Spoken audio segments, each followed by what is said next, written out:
మన రామచంద్రయ్యకి అయితే ఒక ఫోన్ కాల్ వచ్చింది. ఆ ఫోన్ కాల్ చేసింది మరెవరో కాదు, తన కూతురైన చిట్టి. ఇక ఆ చిట్టి ఫోన్లో ఇలా చెప్పింది, నేను రేపు మీ పుట్టినరోజుకి వస్తాను అని. ఇక ఆ మాట తెలిసిన మన రామచంద్రయ్య అయితే చాలా హంగామాయే చేసేసాడు. తర్వాత పెద్ద ట్విస్టే ఇచ్చాడు మన హీరో విక్రమ్ కృష్ణ. తన మనసులో ఉన్న ప్రేమని రాధతో చెప్పాడు. ఎప్పటి నుంచో నీకు నేను ఈ విషయం చెప్పాలనుకుంటున్నాను, నేను నిన్ను ప్రేమిస్తున్నాను అని ఒక గులాబీ ఇచ్చి మరి మన రాధకి ప్రపోజ్ చేశాడు మన హీరో విక్రమ్ కృష్ణ. ఇక ఇలాంటి మరిన్ని ఇంట్రెస్టింగ్ విషయాలన్నీ ఈ రోజు ఎపిసోడ్లో ఉన్నాయి. మీరు కూడా నాతో పాటు వచ్చేయండి చూసేయడానికి. స్టోర్ రూమ్లో దొరికిన పేపర్ తీసుకువెళ్ళి మన హీరోయిన్ రాధా వాళ్ళ అత్తయ్య గారిని అడిగిన ప్రశ్నకు తనైతే చాలా పెద్ద స్టోరీయే చెప్తుంది. ఇక ఈ డ్రాయింగ్ చిట్టి వేసిందని, ప్రతి సంవత్సరం పుట్టినరోజుకి తన తండ్రికి చిట్టి చాలా గ్రాండ్గా పార్టీ చేసేదని, ఇక బట్టలు కూడా తానే సెలెక్ట్ చేసేదని, ఇంకా చాలా విషయాలు చెప్తూ ఉంటుంది. రేపు మా అన్నయ్య పుట్టినరోజు, ఇక చిట్టి ఉంటే చాలా హడావుడి చేసేదని చాలా బాధపడుతూ మన హీరోయిన్ రాధకి చెప్తూ ఉంటుంది. ఇక చివరిగా సునంద అయితే ఒక మాట చెప్తుంది మన హీరోయిన్ రాధకి. ఇక చిట్టి లేదు కాబట్టి మా అన్నయ్యకి పుట్టినరోజే లేదు అని బాధపడుతూ కళ్ళ నీళ్ళు తుడుచుకుని అక్కడి నుంచి వెళ్ళిపోతుంది. ఇక్కడే మనం అందరం ఎంతో కాలం నుంచి ఎదురు చూస్తున్న విషయం అయితే ముందుకు వచ్చింది. ఇక మనందరం ఎదురు చూస్తున్నది శ్రీనయ్య అసలు ఎందుకు రాధకు నిజం చెప్పడం లేదు అన్న పెద్ద ప్రశ్న. ఇప్పుడు ఆ ప్రశ్నకు సమాధానం దొరకబోతుందేమో చూద్దాం రండి. శ్రీనయ్య జైల్లో కూర్చుని ఇలా ఆలోచిస్తూ ఉంటాడు. వాళ్ళు చేసిన దాడి కోసం ఆలోచిస్తాడు.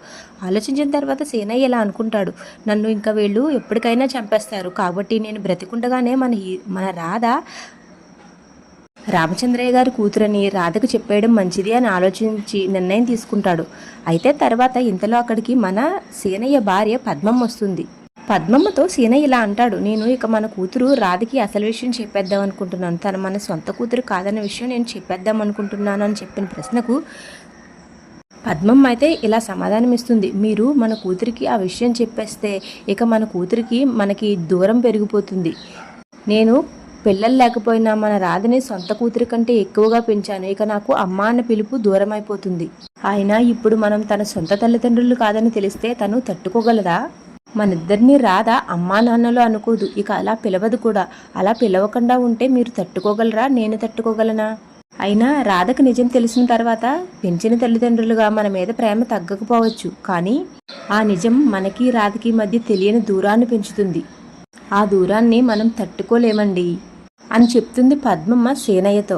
దానికి సేనయ్య అయితే ఇలా అంటాడు, నువ్వు చెప్పేది నిజమే, కానీ నేను ఒక మాట చెప్పనా? మన రాధ ప్రాణాలకు ఏదైనా అయితే మనం భరించగలమా? మనం తల్లి తండ్రి అని అనిపించుకోవడం కంటే మన రాధమ్మ ప్రాణాలతో ఉండడమే ముఖ్యమని చెప్తాడు.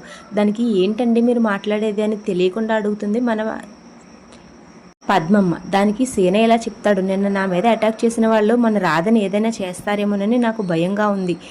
నువ్వు ఒక్కదానివే ఒంటరిగా ఉన్నావు, నేను ఇలా జైల్లో ఉన్నాను. ఇప్పుడు మన రాధమ్మకి ఏదైనా అయితే ఎవరు కాపాడతారు?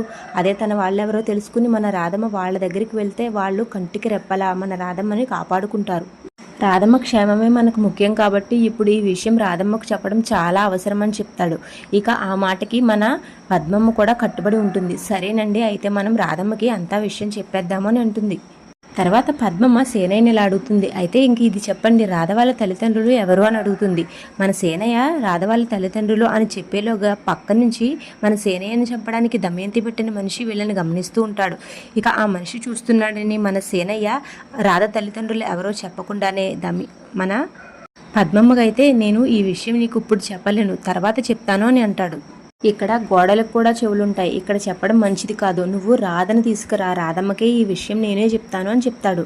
దానికి పద్మమ్మ అలాగేనండి అంటుంది. రామచంద్రయ్య తన కూతురు ఫోటో చూసి తనతో మాట్లాడుతుంటాడు. ఇంతలో రామచంద్రయ్యకి ఒక ఫోన్ వస్తుంది. ఆ ఫోన్ కాల్లో హలో నాన్న అన్న మాట మన రామచంద్రయ్యకి వినిపిస్తుంది. తరువాత మాటలు తడబడుతూ మన రామచంద్రయ్య ఎవరు మాట్లాడేది అని అడుగుతాడు. దానికి మన అటువైపు నుంచి ఫోన్ కాల్లో నేను చిట్టిని అని వినిపిస్తుంది. కానీ ఆ ఫోన్ చేసింది మరెవరో కాదు, మన హీరోయిన్ రాధ. తర్వాత రామచంద్రయ్య మన హీరోయిన్ రాధతో తన కూతురు చిట్టి అనుకుని మాట్లాడుతుంటాడు కదా, తనతో ఇలా అంటాడు, నువ్వు ఇంతకాలం ఎక్కడున్నావమ్మా, ఎవరి దగ్గర పెరిగావు, ఏమైపోయావు తల్లి అని కళ్ళ నిండా నీళ్లతో మన హీరోయిన్ రాధను అడుగుతుంటాడు. దానికి మన హీరోయిన్ అయితే ఇలా సమాధానం చెప్తుంది, నేను అవన్నీ వచ్చిన తర్వాత చెప్తాను నాన్న అంటుంది. తర్వాత రామచంద్ర ఇలా అంటాడు, నువ్వు ఎక్కడున్నావు ఇప్పుడే చెప్పు తల్లి, వెంటనే నీ దగ్గరికి వస్తాను, నిన్ను ఇక్కడికి తీసుకొచ్చేస్తాను అని చెప్తాడు. దానికి మన హీరోయిన్ అయితే ఇలా సమాధానం చెప్తుంది, నేను ప్రస్తుతం రాలేని పరిస్థితిలో ఉన్నాను నాన్న అని. అయినా నాన్న నేను రాకపోయినా ఈ రోజు రాకపోయినా రేపు ఖచ్చితంగా వస్తాను, రేపు మీ బర్త్డే కదా నాన్న, అడ్వాన్స్ హ్యాపీ బర్త్డే నాన్న అని చెప్తుంది. ఇక ఆ మాటలకు రామచంద్ర అయితే చాలా సంతోషపడతాడు. రేపు కరెక్ట్గా 8 గంటలకి మీతో నేను కేక్ కట్ చేస్తాను నాన్న, కరెక్ట్గా 8 గంటలకి నేను మీ దగ్గరికి వస్తాను అని సమాధానం చెప్తుంది. తనకి రామచంద్రయ్య చాలా సంతోషపడతాడు. ఇక నేను మనిషిగా ఇంకొకసారి పుట్టినరోజు, నా కూతురికి తండ్రిగా పుట్టినరోజు, ఈ పుట్టినరోజు నాకు జీవితాంతం గుర్తుండిపోతుందమ్మా అని చాలా సంతోషపడతాడు. మీరు రేపు గ్రాండ్గా మీ బర్త్డే పార్టీ ఏర్పాటు చేయండి అని చెప్తుంది రాధ. తర్వాత రామచంద్రయ్య ఫోన్ కాల్ కట్ చేయగానే ఇక హాల్లోకి వచ్చి చాలా హడావుడి చేసేస్తాడు. ఏమైంది ఏంటి అని అడిగితే తన మాటల్లో తన సంతోషాన్ని చెప్పలేకపోతాడు. అయినా చెప్పకనే చెప్తాడు, రేపొద్దున చిట్టి వచ్చేస్తుంది అని. ఇంట్లో ప్రతి ఒక్కరికి పేరు పేరున తనని వస్తుంది వస్తుంది అని అందరికీ చెప్తాడు. ఇక తర్వాత మన హీరో విక్రమ్ కృష్ణ దగ్గరికి కూడా వెళ్ళి మన చిట్టి వచ్చేస్తుంది అని చెప్తాడు. దానికి విక్రమ్ కృష్ణ కూడా చాలా సంతోషపడతాడు. తర్వాత అక్కడికి రాధ వస్తుంది. రాధని కూడా గిరిగిరా తిప్పి తనతో కూడా మన రామచంద్రయ్య తన సంతోషాన్ని పంచుకుంటాడు. తర్వాత రామచంద్రయ్య రాధతో ఇలా అంటాడు, నువ్వు ఇంటికి వచ్చిన వేళ విశేషం చిట్టి కూడా వస్తుందమ్మా అని. ఇక వీళ్ళందరూ చాలా సంతోషంగా ఉంటారు. ఇంతలో అక్కడికి వస్తుంది మన దమయంతి. తర్వాత దమయంతి ఏమైంది, ఈ సంతోషం ఏంటి అని అడుగుతుంది. దానికి మన రామచంద్రయ్య అయితే రేపు చిట్టి వస్తుంది, నా బర్త్డే గిఫ్ట్గా చిట్టి వస్తుంది అని చెప్తాడు. ఇక్కడే మన దమయంతికి అయితే ఫ్యూజులు ఎగిరిపోతాయని చెప్పాలి. చిట్టి రావడం ఏంటి బావగారు అని కంగారు పడుతూ అడుగుతుంది. ఇదంతా పక్క నుంచి మన హీరోయిన్ రాధ గమనిస్తూనే ఉంటుంది. మన దమయంతి ఆలోచనలో పడుతుంది. ఇక అలా ఈ రోజు ఎపిసోడ్ అయిపోతుంది. రేపటి స్టోరీ అయితే ఇంకా ఇంట్రెస్టింగ్గా ఉంది. రేపటి స్టోరీలో మన హీరో విక్రమ్ కృష్ణ మన హీరోయిన్ రాధకి ప్రపోజ్ చేస్తున్నాడు. నేను ఎంతకాలం నుంచో నీకు ఈ విషయం చెప్దాం అనుకున్నాను, నేను నిన్ను ప్రేమిస్తున్నాను అని. తనకి తన మనసులో ఉన్న ప్రేమని ఒక గులాబీ పువ్వు ఇచ్చి మరీ చెప్తాడు. ఇక ఆ ప్రేమని మన హీరోయిన్ రాధ కూడా యాక్సెప్ట్ చేస్తుంది. ఇక తర్వాత ఏం జరిగిందో తెలుసుకోవాలనుకుంటే రేపటి ఎపిసోడ్ వరకు మీరు ఆగవలసిందే. రేపటి ఎపిసోడ్ కోసం మన ఛానల్ సబ్స్క్రైబ్ చేసుకుని బెల్ ఐకాన్ ఆన్లో పెట్టుకోండి. ఈ వీడియో మీకు ఎలా అనిపించిందో ఒక కమెంట్ చేయండి. ఈ వీడియో నచ్చితే మీకు ఈ వీడియోకి లైక్ చేయండి. Thank you so much for watching.